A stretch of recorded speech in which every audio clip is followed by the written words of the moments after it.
Friends, welcome to our channel. Friends, आज आपण पाहणार आहोत पोटगीचा कायदा।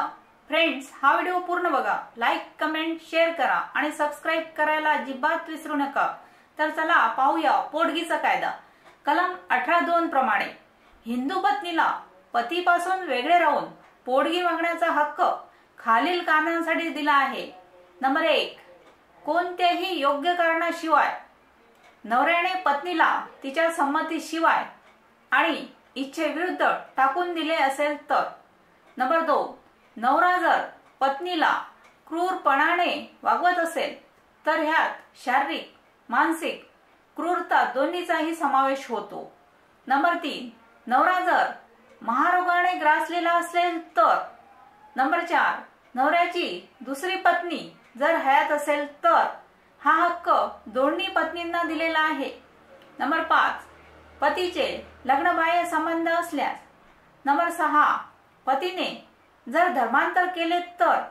नंबर 7, याशिवाय इतर योग्य कारणांसाठी हिंदू पत्नीचा हा हक्क कलम 18(3) प्रमाणे जर तिने धर्मांतर केले किंवा ती व्यभिचारी जीवन जगू लागली तर संपुष्टात येतो।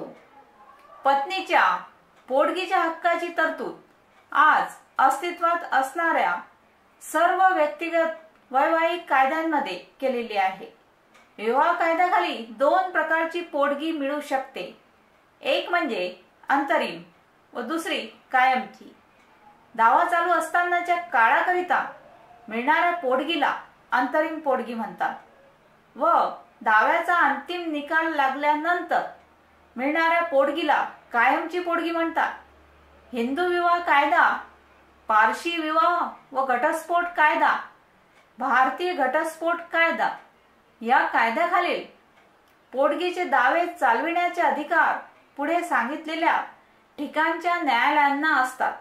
नंबर 1, ज्या गावी विवाह साजरा झाला असेल किंवा नंबर 2, ज्या गावी पती पत्नी शेवटी एकत्र राहिले असतील किंवा नंबर 3, ज्या गावी पती राहत असेल त्या ठिकाणी। So friends, thank you.